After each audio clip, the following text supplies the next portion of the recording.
Hey, GLP-1 plus size community.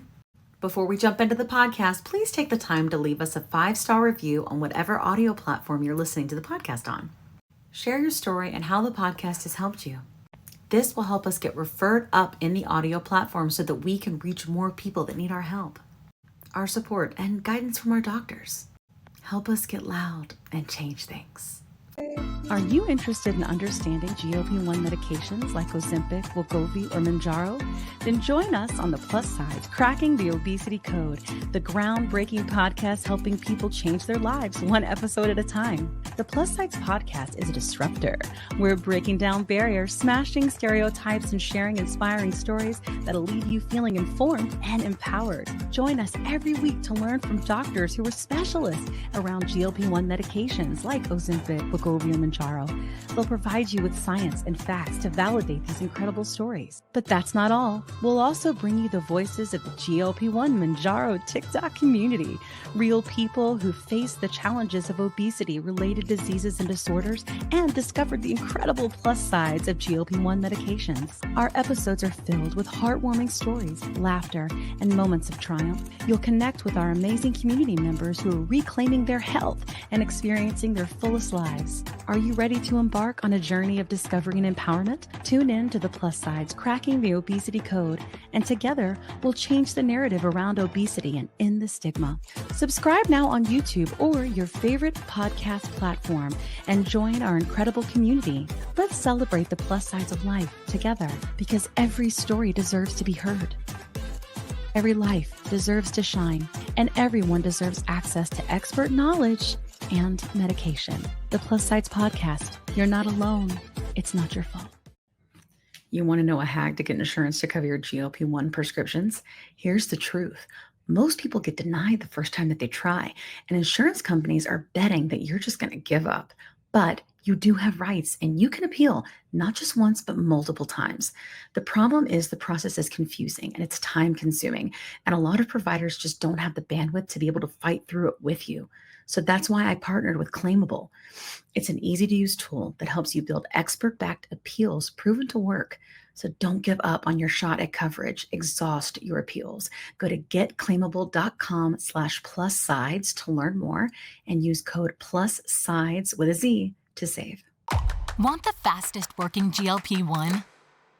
For half the price, Ro now offers FDA-approved weight loss injections cheaper, with results you can see faster.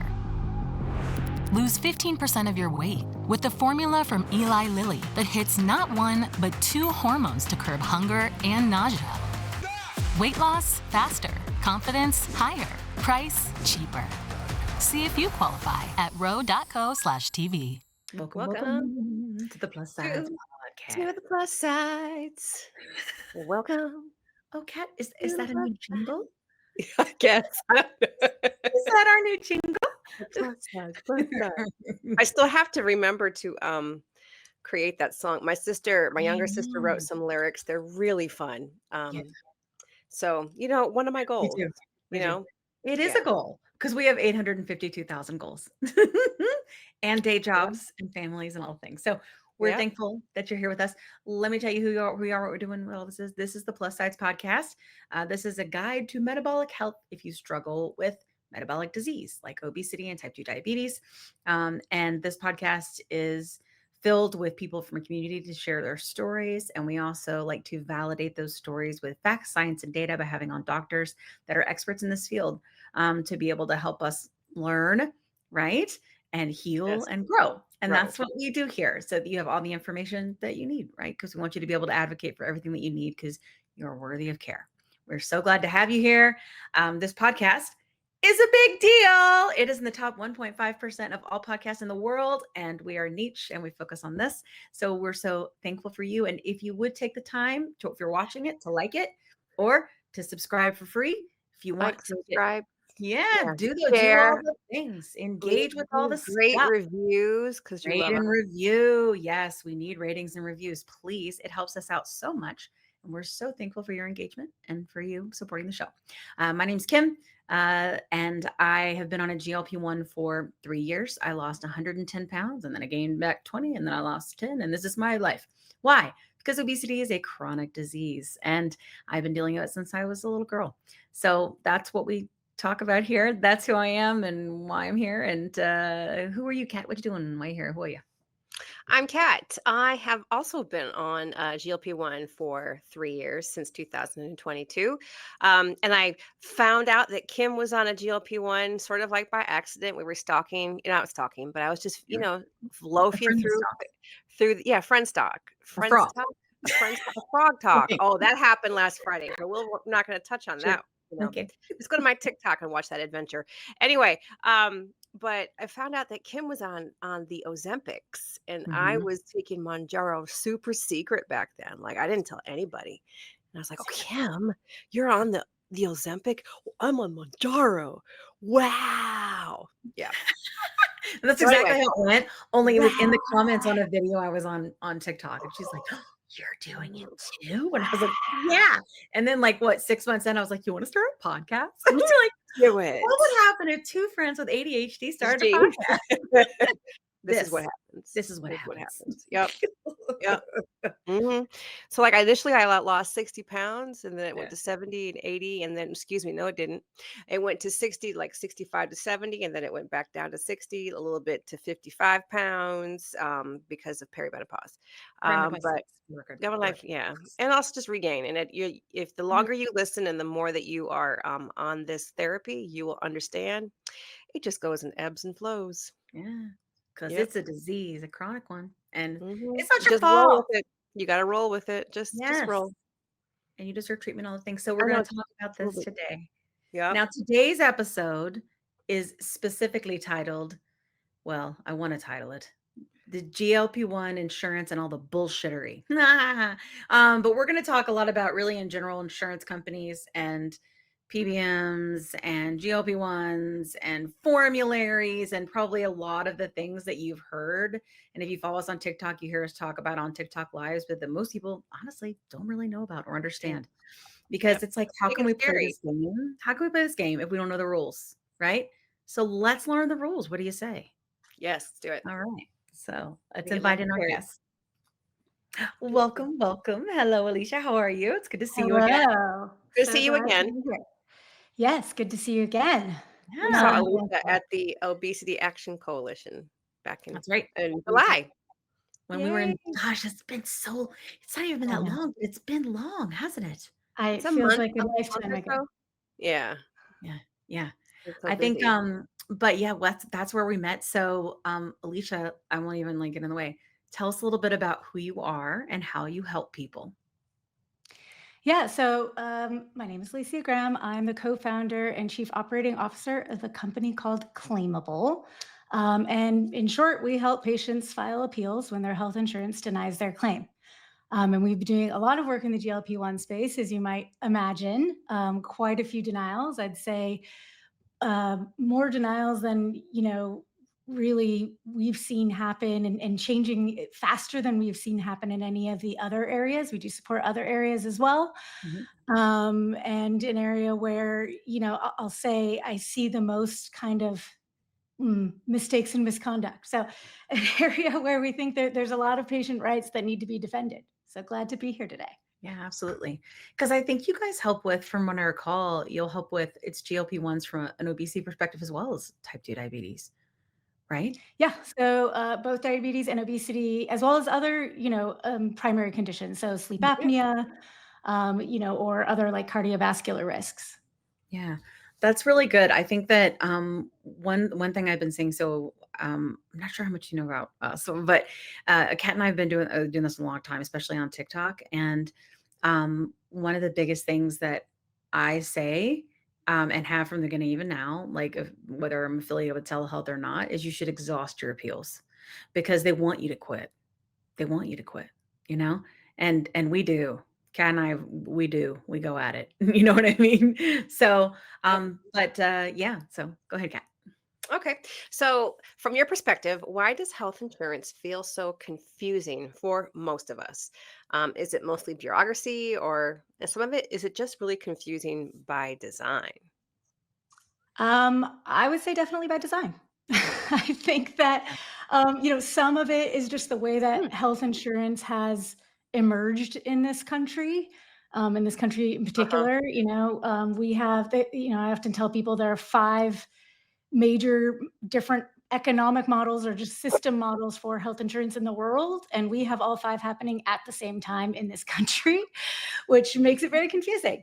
But the by design part is, I mean, take one element, right? The element we're kind of really focused on today, which is Yeah. denial. And like, why do so many denials happen?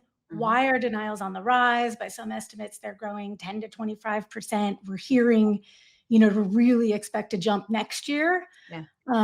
And that is definitely by design. And it kind of speaks to what you said at the sort of onset, which is that you guys appeal all the time.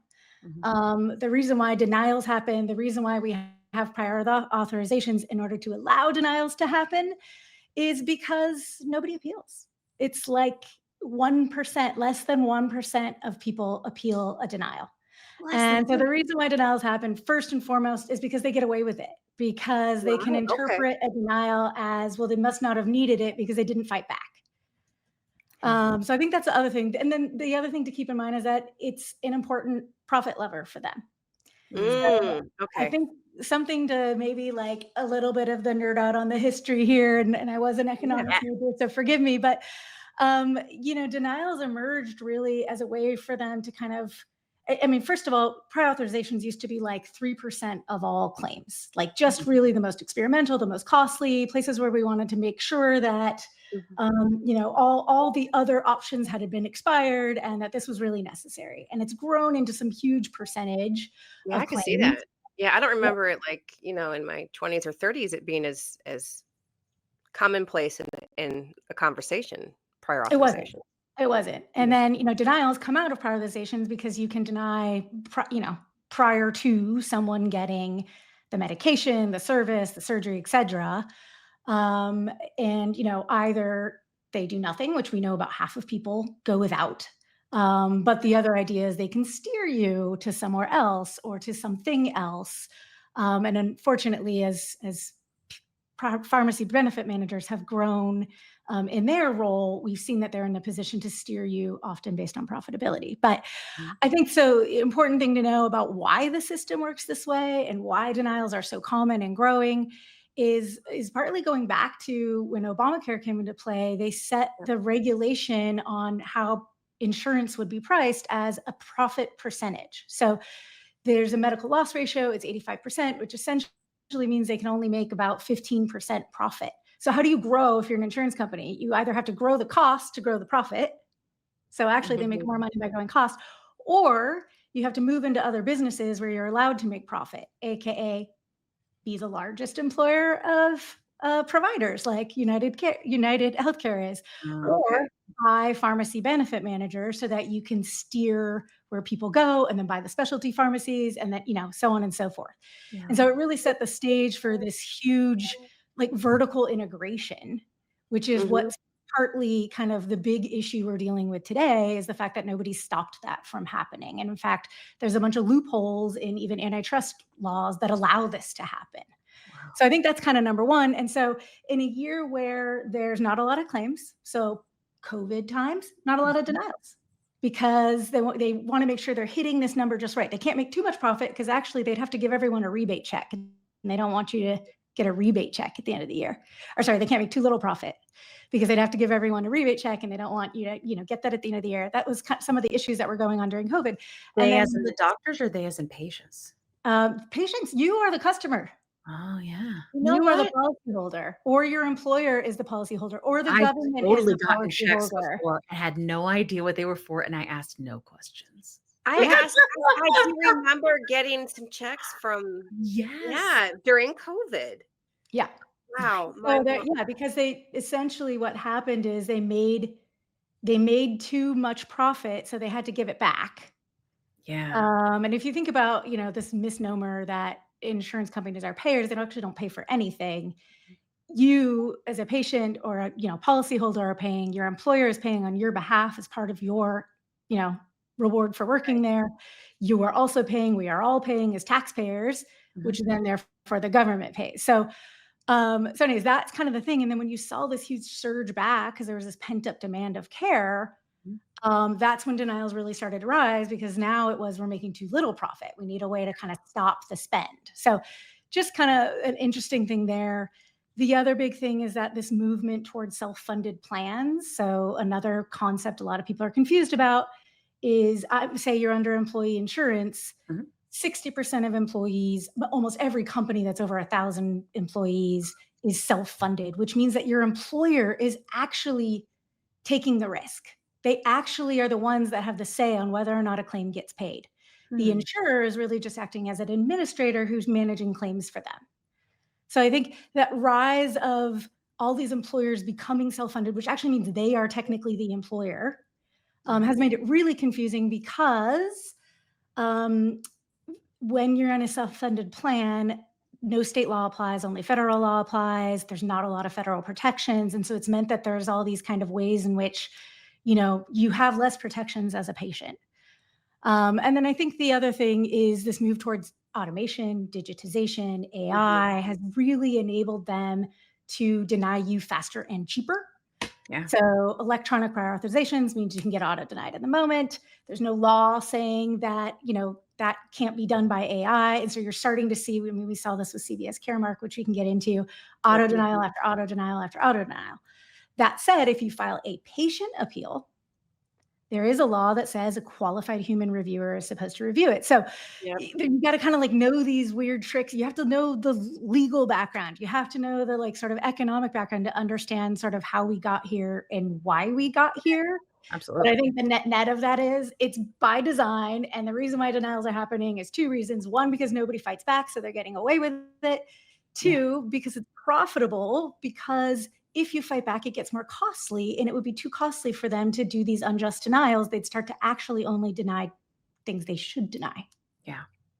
And Okay, she said everybody hear me unjust right now. This denials. this part I hear is so important. You have a different process, a different stream, a different workflow if you are appealing as a patient versus if a doctor is appealing for you, right? Yes, Okay. absolutely. So And do your chances increase, decrease? Like, how does that work if you're doing hard to say because there's not great data. I mean, this is another area where there's definitely laws on the book. Yeah, surprise, surprise. There's definitely laws on the book that say we're supposed to get better denial data. We never do. Mhm. It's not enforced. So, but what we do know is that so the way it works typically, if you're in a flow where your provider's helping you, would be, in a world where prior authorization is required, you'd request prior authorization. If you're denied, you'd have an opportunity to appeal that. Otherwise, sometimes called as a letter of medical necessity. But, Mhm. anyways, you would appeal that as a provider. Mhm. And then you may also have an opportunity for a peer to peer where you supposedly work with a peer. But I will tell you, every doctor's pet peeve is that it's never a peer. Mhm. um, and that's kind of it. You can take on going to an external. You can take on some other chances. You can, which what might require you to act as the proxy for the patient. So they're acting on your behalf. You're signing an authorization, letting them act on your behalf. But that's the end of the provider process. And important to note, providers are really contractors of insurance companies, right? You're the Mhm. customer.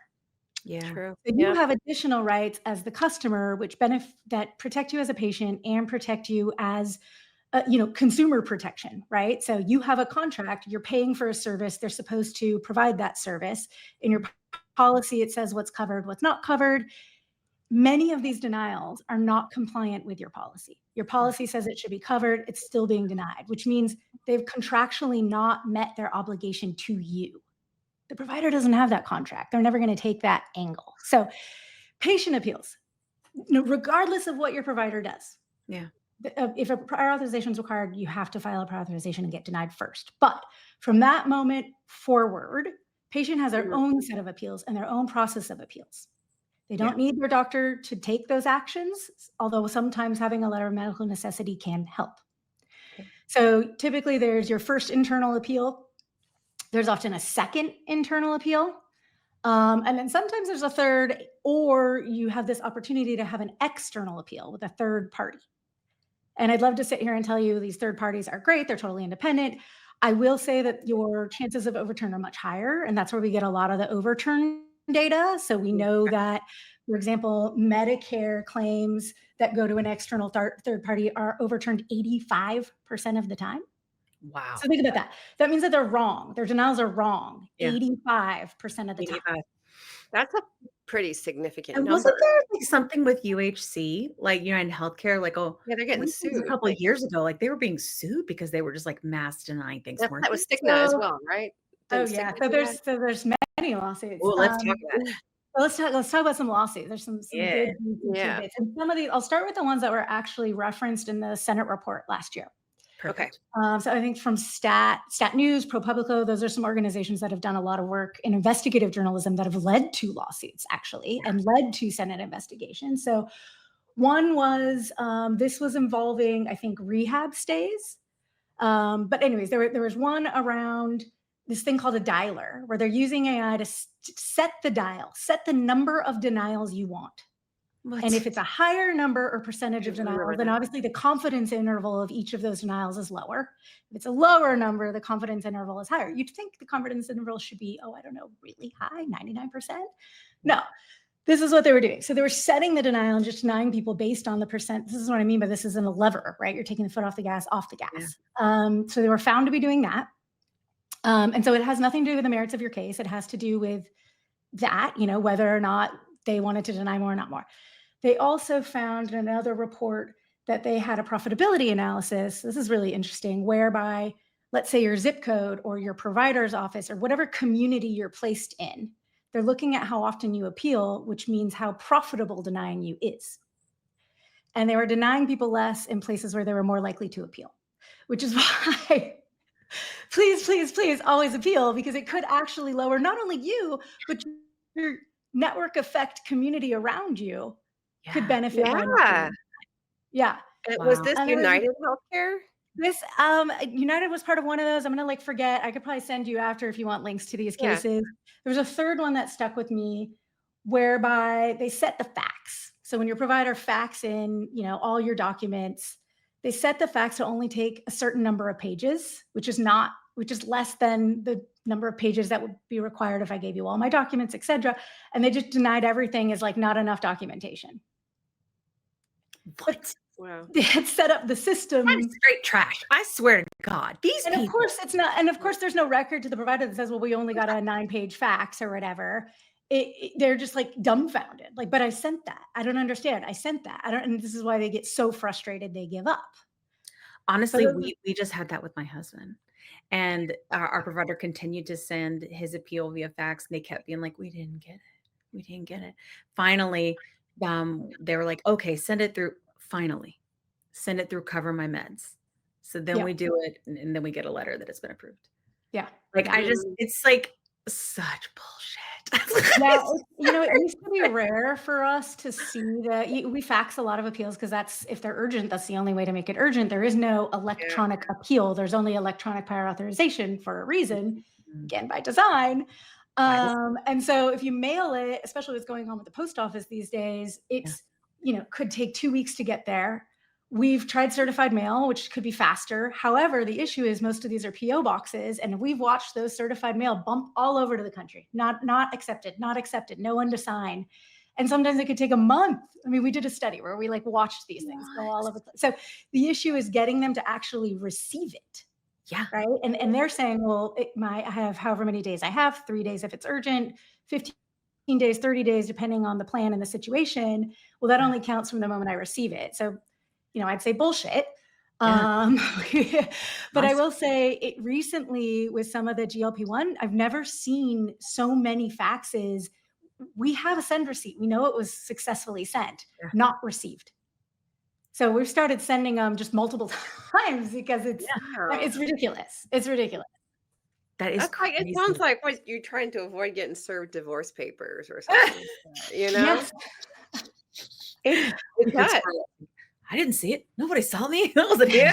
Yeah, that's crazy. I mean, and like I don't know why it shocks me. Like I understand that health insurance is a business. I understand we have, but like where I struggle is that it's like at what point does it become egregious, right? And to me, this is just like incredibly outlandishly awful. Like Yeah, I that, mean, I wish yeah, we were there. I would say we're there. It's Yeah, egregious. we're there. It is, yeah. Yeah. I mean, that's like and I remember, like, when we were first talking about this, so this was, 2.5, 3 years ago, and we were telling people, "Call your insurance company, and here are the questions to ask," and people would Yep. screenshot it, we would put it up on TikToks, Yeah. and we would I say, remember that. "Ask what's on your formulary, ask what you need, ask what the clinical criteria is," and then eventually they quit answering. "No, we can't tell you that." "What do you mean you can't tell us that?" They wouldn't even tell us. We're like, "But you're our insurance company. You should tell us what's required for, like, us to do this." And that's what's like, insane is because we were all calling so much because none of us really knew. And then eventually we're like, "Oh, we can go and look up the formulary, like, on the Yeah. website," right? But then even then, it's like sometimes, like, for me, I had Caremark, so it was always, like, this really vague term, like, "This may be required or not required, blah, blah, blah." Yeah. Nothing specific, you know? And you just Nothing have to they specific. want you to engage in the process, like, it's all pushing you towards the process where you're not talking or dealing with a human, you know? Yeah. I mean, we generally advise people not to call. Yeah, Unless you're trying to check on the status because there's really no other way to do that today, even for actually, providers sometimes have to wait on a hold longer than patients do, which is insane to check on the status. Like, I've heard 90 minutes on hold isn't unheard of. yeah. So, Oh, yeah, anyways, but the reason why I generally recommend people do not try and negotiate these types of things via a phone call is that the agents on the phone often tell you untrue things. yeah. So we've had agents on the phone say patients don't have a right to appeal. We've had agents on the phone say, well, we get 60 days to review your claim, even though it's urgent and it should be 3. We just, uh, I Just don't to know get you what off they're the phone, doing, right? but you're not going to get a straight answer. Yeah. Even things like, well, don't do a prior authorization, do the pre-certification. It's like a new category they invented so they can say they lowered the amount of prior authorizations. It's the same Stop. thing. What Yeah, is I mean, it? Just like What a is yeah. a little box? pre-certification? Like, what is And that? it's like a game of whack-a-mole. Like, they're constantly there and you're It constantly like, it oh wait, does sound let me like check. that. So Yeah, that's the world we live in today. yeah. But in top of that, I've had patients who file a formal appeal, which they receive, and then they call them and they try and convince them that they're going to help their case. They're going to like give them the answer they want, but Yeah, it's not going to be an appeal. It's just going to be a special thing. yeah. And the reason why they do that is because if they overturn your denial, it becomes a precedent for everyone else, and they don't want that precedent to exist. Wow. So I it's get like that. when you call, there's all kinds of weird avenues they might try and push you down, which are like not where you want to go. Yeah, for sure. That's crazy. It makes you So, think of, like like, parents, I like, if I tell one person yes, I gotta tell everybody else yes. Yeah. yeah, Yeah, like yeah. the teacher, "And you're gonna have that cake, you have to share it with everyone." Yep. Although on No, the flip I side, don't. It's my cake. if you do call and you get an answer you don't like, just like hang up and call again because sometimes they'll give you a totally different answer. It's crazy, like, though, it's like, I know and it's just like you said, this isn't just with, like, our meds, right? This is lots of different meds and lots of different Mhm. procedures even. And, like, I think too, I mean, we had a guy on our show once where we were talking about sort of like generics and like this isn't even a thing with generics really. Like it's not, Yeah. it just kind of goes through and it's no big deal. But it's when you get like into these sort of specialty meds and these really expensive ones, it seems like that's where things really start to kind of pick up in this area. But that's not even that like in terms of amount of scripts that are written, and you tell me if I'm wrong, like that's not even the in terms of like it's like there's way fewer of these like specialty things written versus like the majority of the scripts, right? Yeah, but the dollars associated with those fewer Dollars. scripts are much higher. So Mhm. you've got kind of like an 80-20 I get principle it, going yeah. on Eighty here. 20. Yeah, dang. What about coupon cards? Like, what's the deal? Because I'm telling you, that is the cleverest marketing I think I've ever seen, like, I ever. don't think they're These, like, done either. savings cards and then them crying poor mouth and being like, "We have to turn them off now because too many people are using Mm-mm. them." Like, what's the deal? What's going on with these? Well, I should say I'm How not does an it work? expert in copay cards, Yeah. but so copay cards, right? These are No, like usually No, coupons. manufacturer Like assistance, no, right? well, yeah, the coupon, like, manufacturer assistance, like, we yeah. called them we called it the Mounjaro savings card, Yep, and, like, yep. when So it you've got first these. came Yep, that's out what yep. yeah, Yep. So you've got these savings cards, and they're typically and all the programs for all the different medications are kind of set up individually, right? So every program can be run differently. But typically they set it up to either be time-based, so you can use that for a certain number of months, or value-based, so it's up to a certain dollar value per year. So something like that, right? There's always some sort of limitation on those copay cards. Yeah.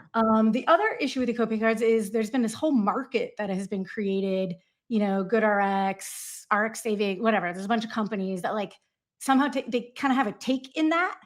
So there's different things being pushed with different Wow. discounts here and there. Yeah.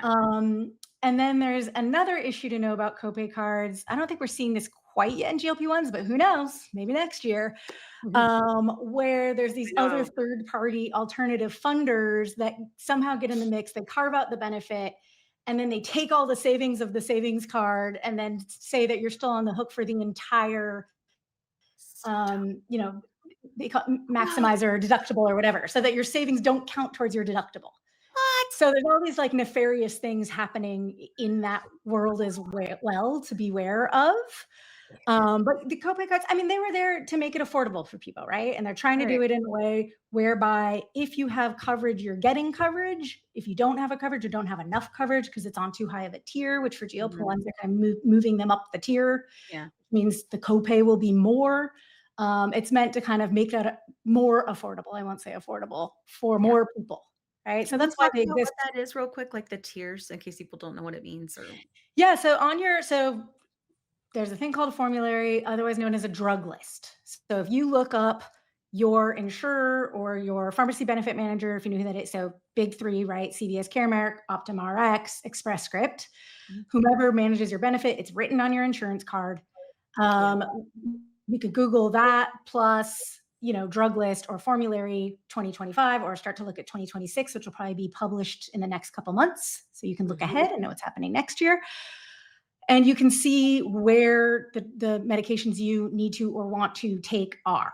And so if it's a lower tier, it generally means there is a low or no copay, depending on your plan. If it's a higher tier, it generally means there's a higher copay or sometimes even a percentage share coinsurance, depending on your plan, high deductible plan, all those kind of things. Yeah. Yeah. And so it's really important because that formulary is what decides the rules sort of engagement between you and trying to get a certain medication. So that's thing one, is like, where is it in the tiers? Where is it on there? The other thing that the drug list or formulary will tell you is it'll tell you whether or not a prior authorization is required. So you can see it on there. It'll be like a little code. And so that's important to know. It'll always be required for GLP-1s, but it's important to know in general. And then what it'll also give you is it gives you usually kind of a link to the coverage criteria. And so this is something really important, especially for those people trying to get on GLP-1s for the first time. But take a look at your coverage criteria for your plan. Denied coverage of your GLP-1? Do not quit. That is exactly what insurance wants you to do. You have rights and you can appeal more than once. Claimable makes it simple with expert-backed appeals that actually have been proven to work. Check out the link getclaimable.com/plus-sides and use code +sides with a Z to save. Want the fastest working GLP-1? For half the price, Ro now offers FDA-approved weight loss injections cheaper, with results you can see faster. Lose 15% of your weight with the formula from Eli Lilly that hits not one, but 2 hormones to curb hunger and nausea. Weight loss faster, confidence higher, price cheaper. See if you qualify at ro.co/TV. In GLP-1s, there's usually a few criteria. The most common ones I see are you're participating in some sort of weight management program and some sort of months. So the ridiculously excessive criteria will say things like 12 months, 9 months, 6 months. The FDA indication says just that you're doing them both at the same time. So you're supposed to show that you're doing some sort of lifestyle modifications, diet, exercise, et cetera. Have some sort of Could you repeat that? So the FDA specifies Yeah, that if you it look at needs to be. if you Go can ahead. look up the FDA, approval indication for Yeah. whatever medication you're on, and it'll tell you what the requirements are according to the FDA. And when it comes to weight management, it just says that you are, participating in some sort of lifestyle management, diet, So and basically, exercise you're eating less while and taking. moving more, and that's Right. okay. Yeah. And there's no time limit per se, but that's There's what the not a time limit. insurance does. That's all Right. been made up by the insurers, Okay. Let's as a talk way to about limit who's that. eligible. Like, a lot of times they say, "Oh, now we're only gonna approve it if you use our telehealth." What's up with that? Yeah, we've seen Woo. that. I mean, Mhm. if it's paid for, it's kinda hard with some of those, like, how much do you wanna push? But I will tell you when it's, like, extremely excessive criteria, we'll fight those all day and we can win those because Yeah. just because it says so in the policy doesn't mean the policy's right. These policies are supposed to be backed by scientific evidence. And if there's no evidence to say that something is true, then it shouldn't be true. So weight management is one that's like a little bit harder, that's a little bit more subjective sometimes. It is definitely a hurdle we see people play, and we have a specific appeal strategy for that, I will say. The other bigger ones are BMI. BMI is the big one, right? So the FDA says it's 30. 30 is the threshold for weight management, and it's lower, 27, if you have other comorbidities such as sleep apnea, you know, high cardiovascular risk, et cetera, et cetera. So, and we're seeing, even more and more indications, like MASH was the latest one. So if you have any of those other indications, it's the criteria is supposed to be lower. It's supposed to be 27. Mhm. So now you see these insurers that are making the criteria 40. You're like, that's morbidly obese. So basically, you want me to be dead Yeah, for sure. that to qualify. Yeah. Like, Yeah. It's ridiculous. this is Well, that ridiculous. sounds like yeah, that makes you We think have of, like, literally had requirements for, people like, tell us. bariatric surgery way back in the day, like, Yeah. they wouldn't approve bariatric surgery if you had X amount of, like, BMI, yeah, Yeah. so Yeah. So I would call it excessive. I would say there isn't a scientific basis for that. The science says it should be 30. Like the FDA is Yeah. based on all of that. right. So we fight those again all day and we often win. Okay. And then the other one would be step therapy, right? Tried and fails. Oh, Yes. yeah, mhm. Oh, And step so therapy's gotten us a lot. oh, Yeah. yeah, step therapy. Gets us under our skin, gets us kind of fired I've up. taken all of them because of step therapy and because of the shortage. Like, I've taken all of them, like Yeah. the diabetic versions and the obesity versions. Yeah, I mean, and GLP-1's unique because of the shortages that lots of people have tried lots of different things. Yeah. The other yeah, I'll get to that. But so in step therapy, I'll just say, it is common for some things to say you should have tried something equivalent or similar that, is cheaper first. Mhm. Okay. Except many have argued in scientific study that there is not an equivalent alternative to a GLP-1. Yeah. And if you have tried and failed a GLP-1 that has lower tolerance and lower effectiveness, you should not be forced by any Mhm. means to try that again. Yeah. Absolutely, hard stop. And on top of that, something people should know, and this is why it's like the shift I'm often, especially helping providers understand, is like it's not about medical necessity, it's about legal requirements. Mm. So many states have a step therapy law on the books. And so everyone should look up, they have one. Hmm, Most of those step therapy laws say that if you are on stable and effective medication, you cannot be asked to switch. You Oh, cannot be forced to switch for non medical reasons. that makes me wanna wow. look up what's on George's books, right? Yeah. Where Now, we are. there's a huge, huge asterisk there, which is if you're on a self-funded plan, state laws don't apply. So, Um, and there has been a lot of people trying to get, there's something called the Safe Step Act. It's active legislation, kind of like if Okay, you want there to okay. be a federal law that says that, you should probably fight for it and talk to your senator. hey, there we 'Cause go. it's been introduced many times and it hasn't gone anywhere. So that's just something to know that, if state law applies, a lot of these denials are not following that state law. And you should know that because that's your number one gotcha. They cannot hold on to that denial, which breaks the law. So Yeah.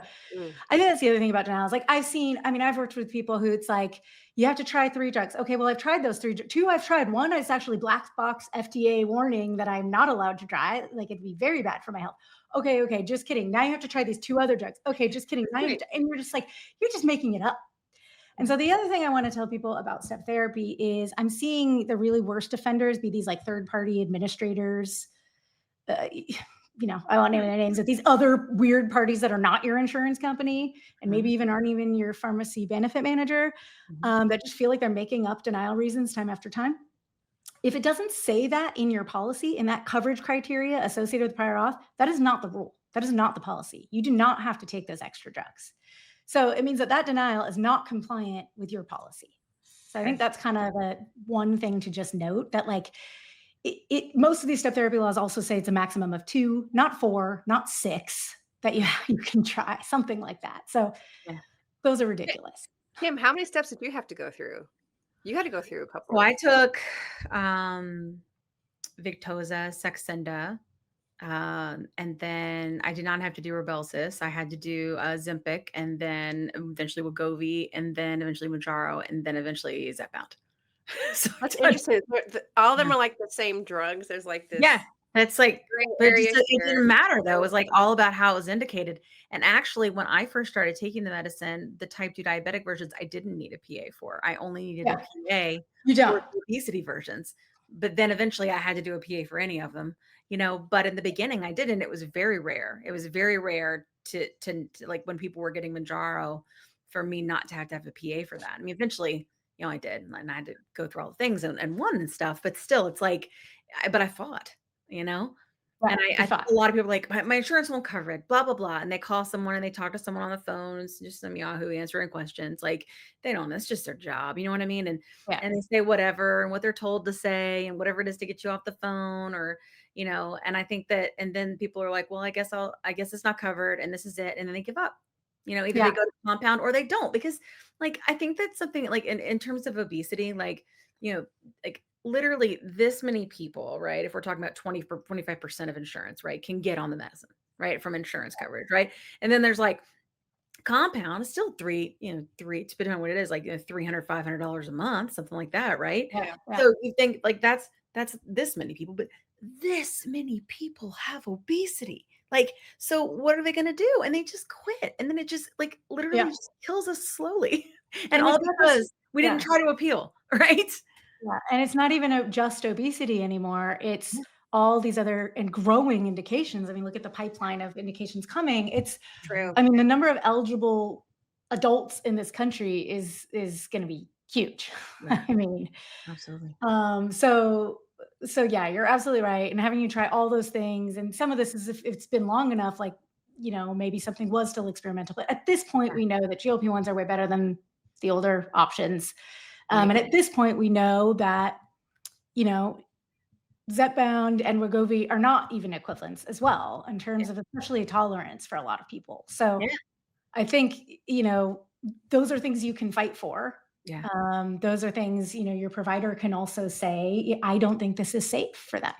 yeah. Mhm. I'm super curious about your thoughts of when the triple agonist comes out, for example, right? Like in terms of how that's going to work with insurance.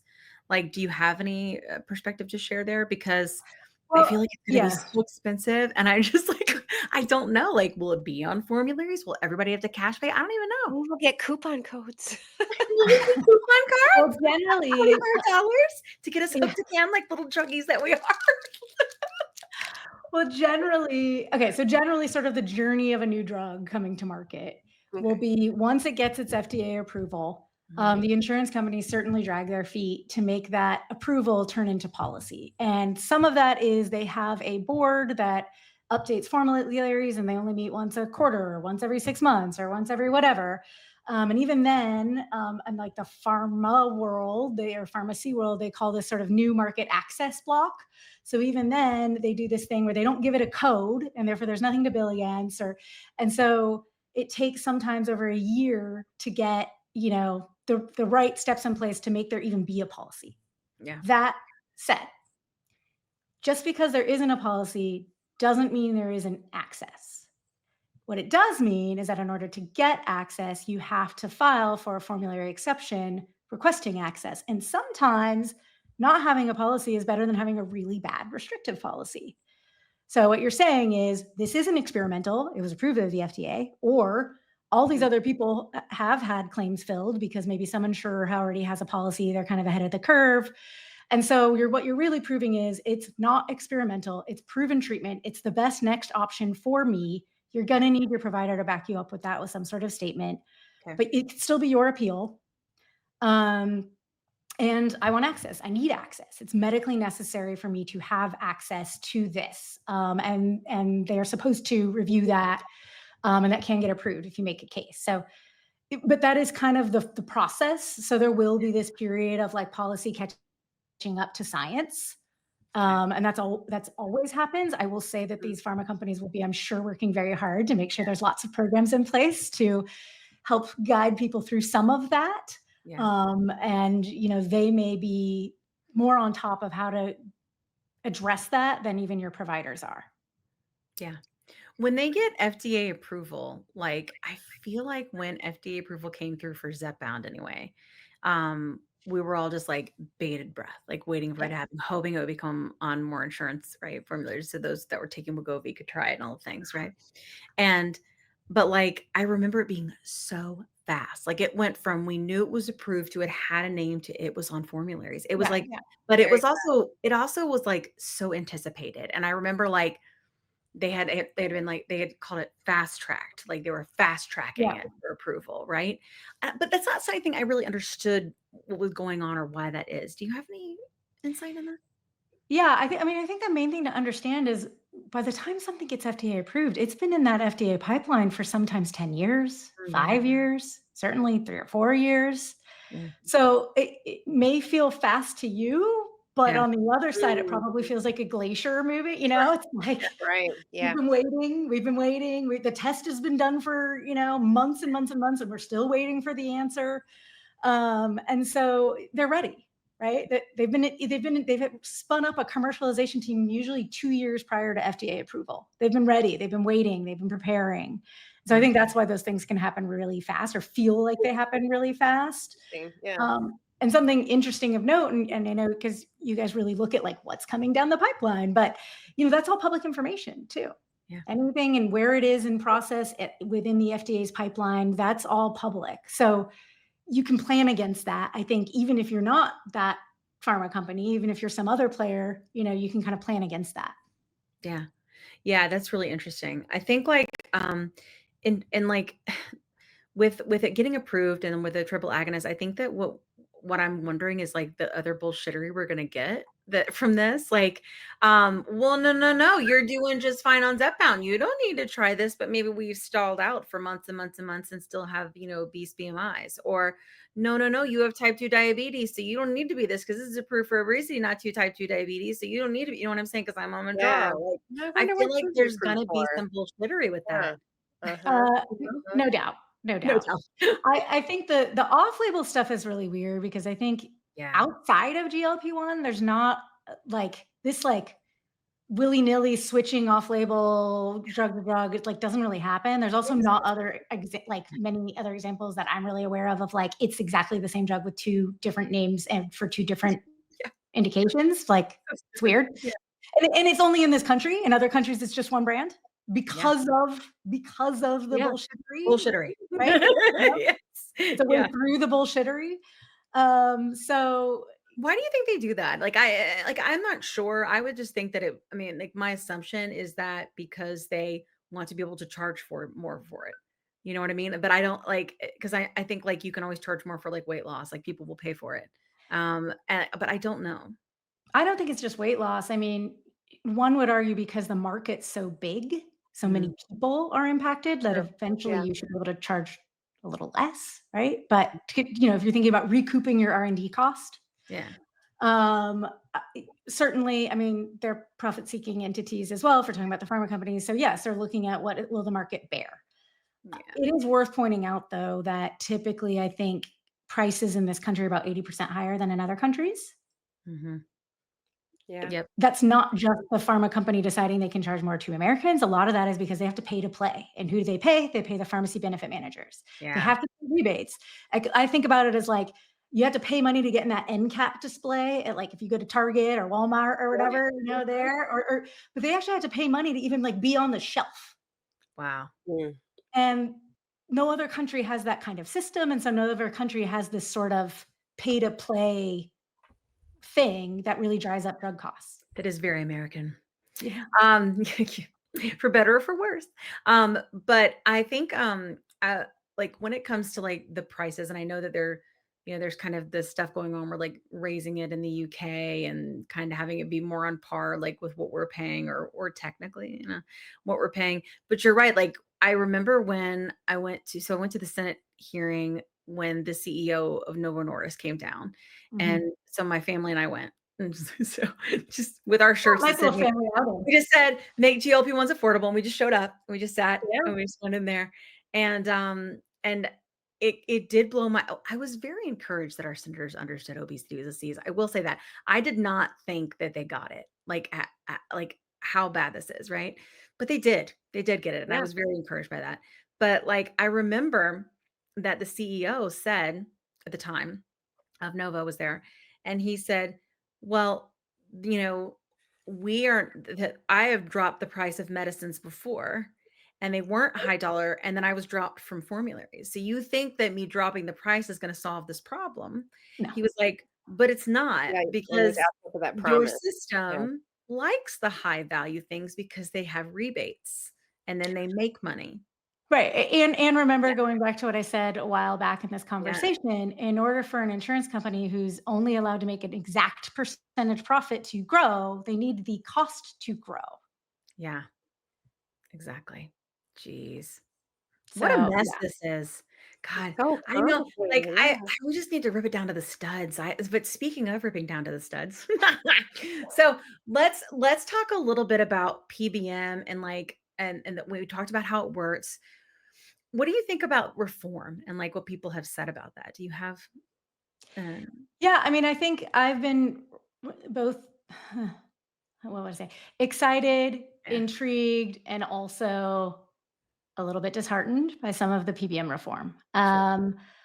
sure. I think what I love seeing is what's happening in the States, where there are PBM reform that focuses on stopping PBMs from being able to steer people to their own pharmacies, where, surprise, surprise, they're paying a higher rate for the same medication. So they're putting independent pharmacies out of business. Yeah, Um, and, or, it's just another way for them to extract that, or steering you to a different medication, because to kind of the point that you were making about the Novo Nordisk comment, they make more profit on that specific drug, and so they want you to take that specific drug. And so I think that anti-steerage, the ownership, sort of stopping that, being able to steer to your pharmacy, owned pharmacy, is amazing. I would love to see that happen. I think that some of the other reforms too, just kind of around self-dealing, right? Being able to not, like, if there were more reform around not being able to force people to switch drugs. So unless you're going to take on, that medical liability, yeah. unless your medical license is on the line, why do you get a say in what someone should be taking or doing? So I think that's something that really needs to be addressed. They're dictating care through denials, and we need to put a stop to that. I'd love to see wrapped up in that, just the frequency of changes on formularies is something that's mentioned in some of the reforms. So I think that's the problem. Being able to notify people, giving people real alternatives, and having a clear exception process for that, Mhm. Yeah. is something that's really important. So all that excites me. It's wrapped up in, like, prior authorization reform too, and some of that I will say I've been the most disheartened by. Mm, On one hand, you see, oh, they're going to reform prior authorization. It's going to go down. We heard that last year. We Also, did. most of what they're touting is already a law that's been on the books that was supposed to go into place last January, then got pushed back to next January. And the way they're talking about it now sounds like they're going to water it down. So it's like, we're doing better for you, but actually it's going to be worse. mhm. And then at the same time, they've now announced that, traditional Medicare, which has had, like, very low prioritization, they're going to now pilot adding prioritization for more things for that. So it's just like all signs are pointing to prioritizations go up. When prioritizations go up, denials go up, and we're going to let them use AI for more and more. But there's no, like, I'd like to see reform on monitoring the AI, because frankly, if something is Yeah. overturned 85% of the time, that AI is doing a really bad job. I would You like able to fire there to Agreed. be oversight on Agreed. all of AI, but, like, in general, like, Well, yeah. it's weird that we're not. It Yeah, and Anybody else think all that's weird? sorts of data. 'Cause I So do, yeah. you know? Yeah, I see it probably will be coming in the future. There's just I there's no feel like it's denying it. an afterthought. Like, Well, the government is always, late to the party. Yeah, my dad worked for the government for the longest. Like, he worked for the feel like IRS, he worked for it's the the VA, front credit half of union. government that's Yeah. late to the party. The back half of the government's way ahead of the game.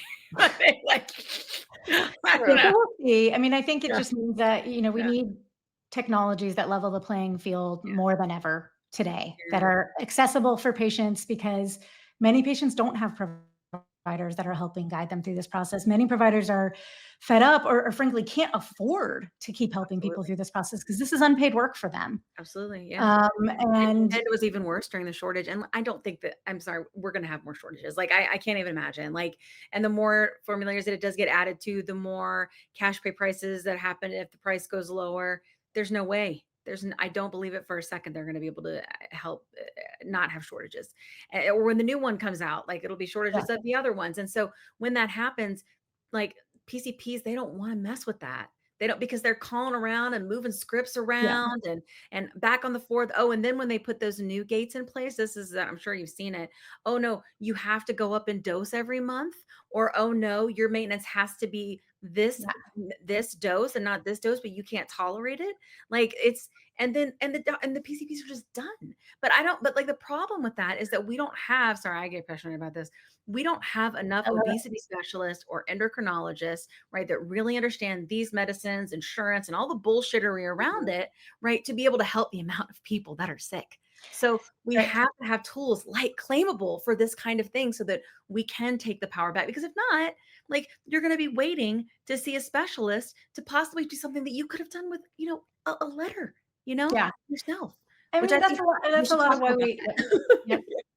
Exactly. And that's a lot of why we founded Claimable really is because we saw this huge gap in the market and a huge need and frankly to help remove the burden from the providers because why should that be all on them? And also patients have more rights. So Yeah. you can help patients by you don't have to be an expert. All you have to do is tell us your story.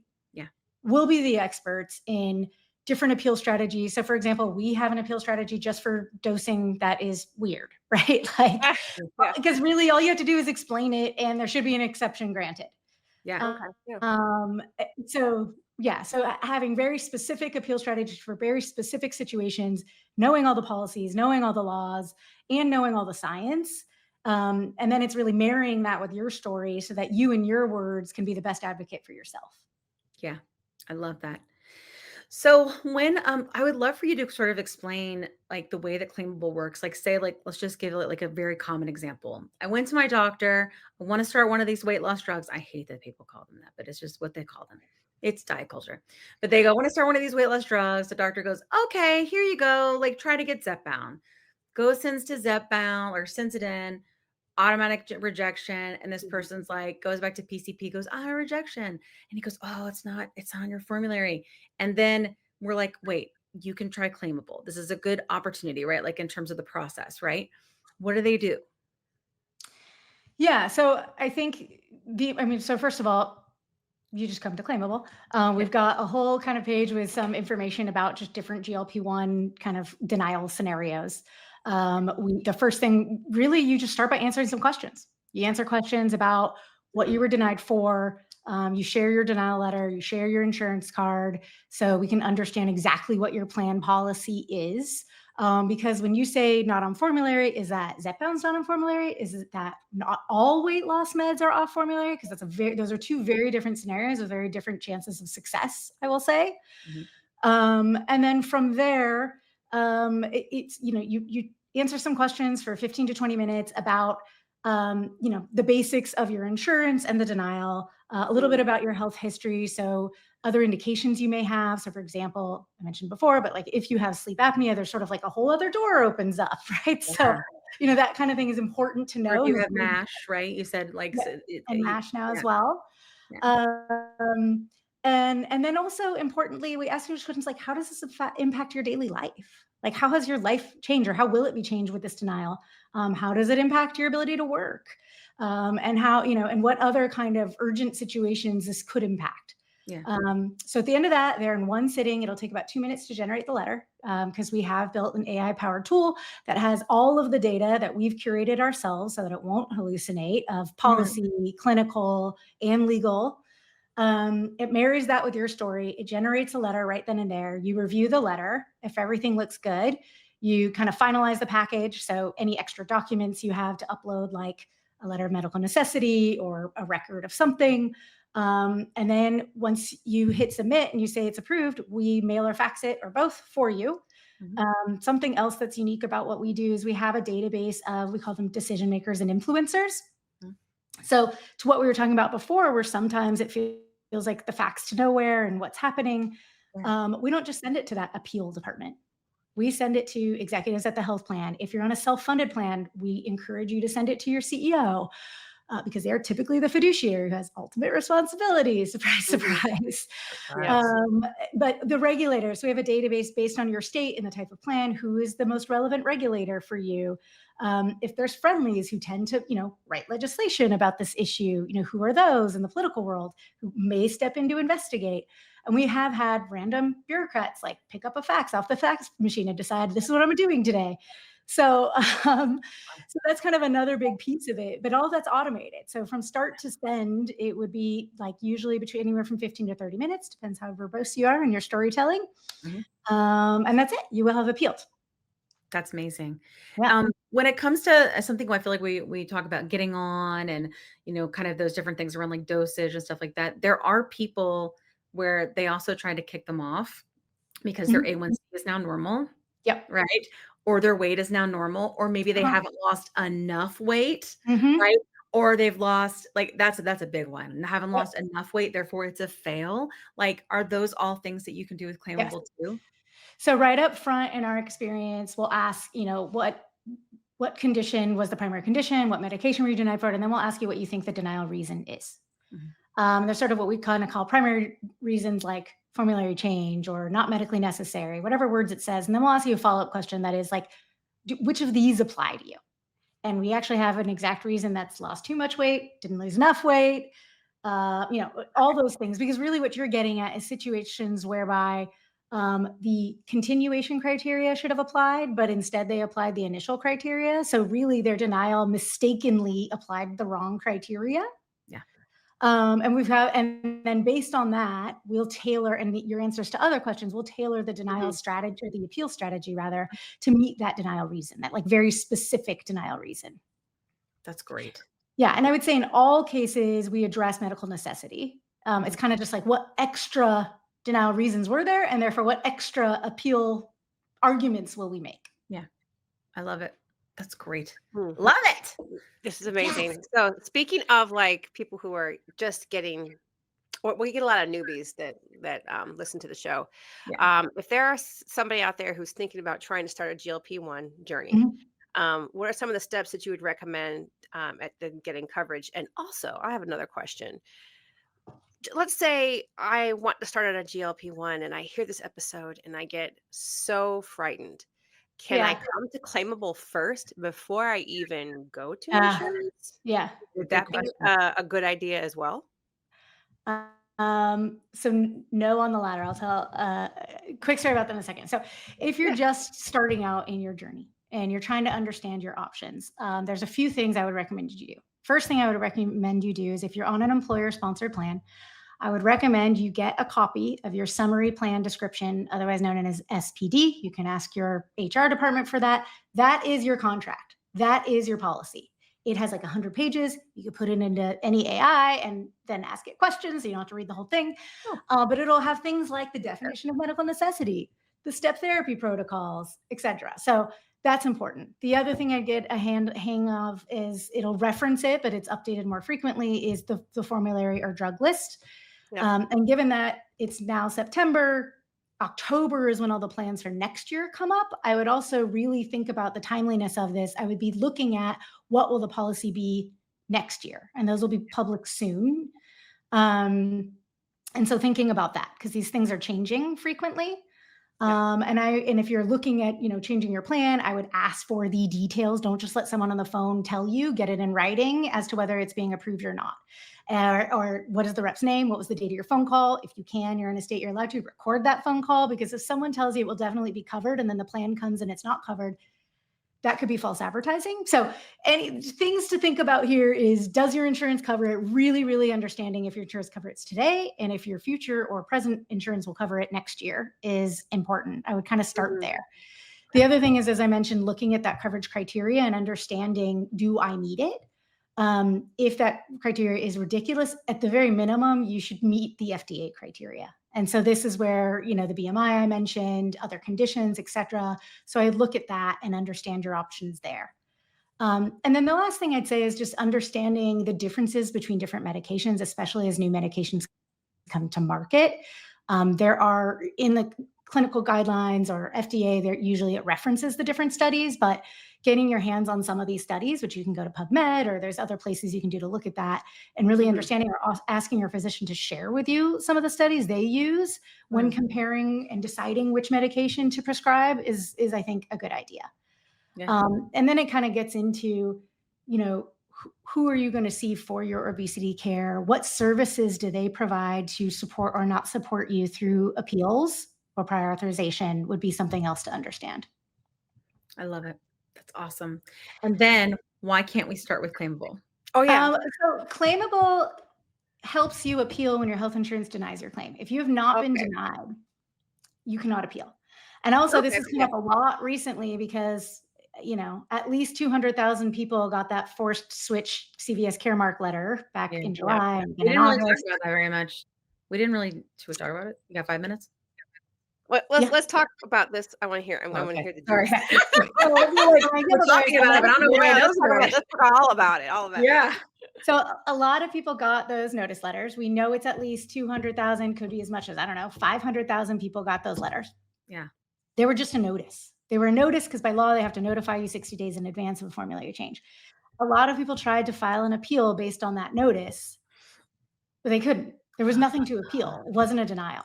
And so I think there's a lot of confusion right now, again, by design around like where I am in a process. And so if you were to get a forced switched letter notice, you had to have your prescriber submit a new prior authorization. You had to get denied from that prior authorization. You had to receive the denial, not just the little notice, but the letter that comes in the mail that has a lot of pages in there always by law is appeal instructions. And those appeal instructions say where to send it to, because it's different for different plans in different states and whatever. So it was important to get that denial before you appeal, because then we kind of knew what the rules of engagement were. And that was like a source of a lot of confusion for a lot of people. Yeah. And so like what Alicia is talking about is that, and if you're not like a lot of people listen to our show that don't follow us on social, a lot, like all over the world. And so what happened is that CVS Caremark sent out a notice, like she was just saying, that said that all the people that were on Wegovy couldn't take, or that were on zepbound couldn't take anymore. They had to switch to Wegovy. Right. It was it. Done. Not on formula anymore, period. So there's been a massive upheaval because a lot of people have had better success, either from a weight loss perspective or side effect management perspective, on zepbound versus Wegovy. And so they were all very upset that they were having to force. And that's what a lot of this conversation is. And I apologize for not like talking about that in the beginning for those who don't understand. That's okay. I forget that not everybody knows, like we're on TikTok. I forget like, too. It up, But yeah, so that's what we're talking about. Yeah. Yep. Yeah. And I think to kind of pick up from there, like what happened next. Yeah. So, I mean, we saw thousands of these denial letters. And this isn't just people who, didn't want to switch because they were on stable and effective therapy. These are people who had tried Wegovy or Ozempic in the past and had failed it, meaning they had really bad side effects, or it didn't work, or it didn't work anymore, which are all reasons to not have to switch, valid reasons to not have to switch. Or they had, that's why I keep talking about sleep apnea, but like it's only indicated for zepbound. So moving you to any other medication is taking you off label. Yeah. So no matter what their situation was, they all got the same denial letter. Yeah. So they were being systematically auto-denied, and it wasn't just for the PA. Then we started helping people with their patient appeals. We started seeing this happen with their patient appeals, which is illegal. By law, a qualified human needs to review your claim and make an individualized, full and fair review of your case. So if everybody's getting the same denial letter, that didn't happen. We knew that didn't happen. And so this was, our mission is to help people get the coverage they need. Get the medications they need, or the care they need, and the coverage they deserve because they paid for it. Yeah. And it really, I've never seen such widespread disregard of, what are kind of long-standing regulations on how to handle appeals. Yeah. Crazy. So that happened. And so, I guess to follow it up, we saw this happening. We have a legal advisor. We started writing we had him write a legal opinion on all the issues we saw at a systematic level, which we can see because we see everything, at a large scale. We included that then in every single appeal. We just started doing free second appeals, free external appeals, and just kind of really trying to get people through this process. But we saw continually, so some people did get approved during that process, but we saw way too many people continue to get auto denial letters. We then engaged a class action law firm because, this is widespread. We're beyond mistakes here. This is misconduct.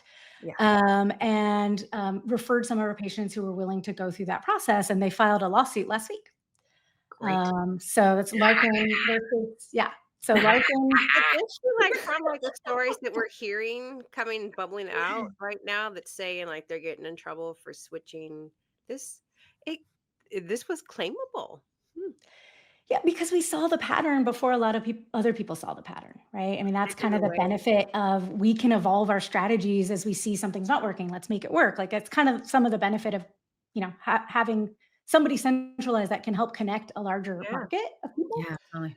And like, our job is to help people win. And we felt like we either have to stop helping people do these appeals because they're not working, or we have to help them get through the appeal process. Because one thing people should be aware of is there are laws that say if you don't appeal, you can't sue. And so I don't know what's going to happen many months from now when these classes are finally certified. If they get certified, don't have a crystal ball, but that could be one stipulation is, did you appeal? Yeah. So I have had a lot of people and come to me about this specific case and said, well, actually, we were able to go back and get Mounjaro approved off label. Yeah. Which is like, why? So we saw that. It happened to a lot of people. They said, okay, great. But they did this tricky thing where you have to have your provider go to this one place, like press a magic button that says I'm open to other alternatives. So they're basically tricking providers to prescribe off label. Yeah. A lot of providers said, no, I don't prescribe off label as a practice. I'm not doing that. And this is where we did get people to stay on zepbound, because the doctor you shouldn't be able to force a provider to prescribe off label if they're uncomfortable with that. Right. And I mean, that's part of what's so egregious about this particular case is that piece that they made people switch to another. Like clearly there's something in their contract with Novo Nordisk that says like, we will not put people on Zepbound no matter what, right? Like they went to these lengths that were insane to keep people off of Zepbound. Yeah. Crazy. So yeah, so that's kind of, we'll see where it goes from there. It's a wild west, this place. Yeah. I'm telling Really you. is. Well, I'm so glad that you guys exist. Plus Sides, they also are a sponsor of our podcast, so we can help you save. So if you go to getclaimable.com/plus sides, then you can try it, and you should appeal your face off. Yes. Do not give up. Especially if you want to like be, named in a case, right? Yes. Like we all you have to do backup plans. We all you might have to pay out of cash pocket for a while, whatever it is. And it may take a long time. Do not give up. Do not. Yeah. Don't give up. No, we did not. Queens, so we love it. Kim and I did not. Yeah. Yeah. I mean, it's great. I mean, it's important for you guys to show people that, it can work. And I think that's the other thing with the whole overturn percentage. I focused on the fact that it being really high. I focused on the fact that means that they made the wrong call. Yes. The flip side of that is you actually have a really good chance of winning if you appeal. Yeah. So why not? Might as well. But I think that's exactly why I was asking you to walk us through that process piece, because I think that's where people are like, process work. Like, I am like, I'm like that, like, but having like literally your story and all of this stuff like plugged in and backed up that you can use, like that's like, guys, I'm telling you, that's how you win. Like you got to speak their language. You got to know the rules to play the game. So these are the rules. Go play. Huzzah. Yeah. Well, it's been lovely having you on the show. Thank you so much for explaining all this to us. We are really trying to demystify not just like stuff with insurance, but really these medicines in general and this disease in general. So we're so thankful to have you. Well, it has been my pleasure. It's been lovely to spend the time with both of you ladies, and thank you for having me. Absolutely. Thank you so much. You. And you armed now. We will see you in next week. Yeah. Okay. Hasta la pasta. Hasta la pasta. You want to know a hack to get insurance to cover your GLP-1 prescriptions? Here's the truth. Most people get denied the first time that they try, and insurance companies are betting that you're just going to give up. But You do have rights and you can appeal not just once, but multiple times. The problem is the process is confusing and it's time consuming. And a lot of providers just don't have the bandwidth to be able to fight through it with you. So that's why I partnered with Claimable. It's an easy to use tool that helps you build expert backed appeals proven to work. So don't give up on your shot at coverage. Exhaust your appeals. Go to getclaimable.com/plus sides to learn more and use code plus sides with a Z to save. Today's episode is brought to you by Ro, a telehealth platform that's changing the game of GLP-1 access. What sets Ro apart? Ro understands the challenges of navigating insurance hurdles and the skyrocketing prices of GLP-1 medications. That's why they specialize in getting insurance approvals for GLP-1s. And if insurance is a barrier, they go a step further by prescribing brand name zepbound vials for prices close to those of compound GLP-1s. With Ro, you're not just getting a prescription, you're getting a partner in your journey that's helping you access affordable treatment and guiding you every step of the way.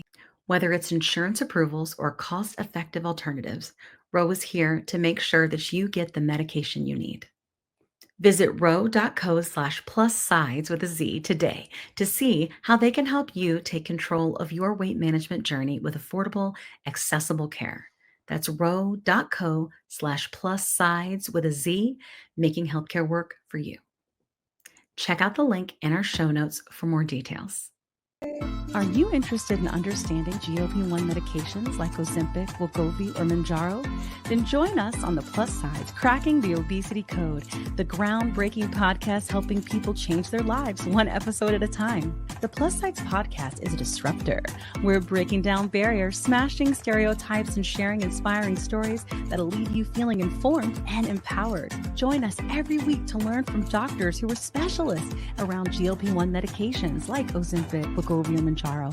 They'll provide you with science and facts to validate these incredible stories. But that's not all. We'll also bring you the voices of the GLP-1 Mounjaro TikTok community, real people who face the challenges of obesity-related diseases and disorders and discovered the incredible plus sides of GLP-1 medications. Our episodes are filled with heartwarming stories, laughter, and moments of triumph. You'll connect with our amazing community members who are reclaiming their health and experiencing their fullest lives. Are you ready to embark on a journey of discovery and empowerment? Tune in to the Plus Sides, Cracking the Obesity Code, and together we'll change the narrative around obesity and end the stigma. Subscribe now on YouTube or your favorite podcast platform and join our incredible community. Let's celebrate the plus sides of life together because every story deserves to be heard.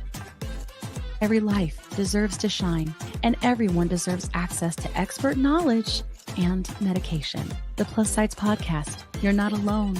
It's not your fault.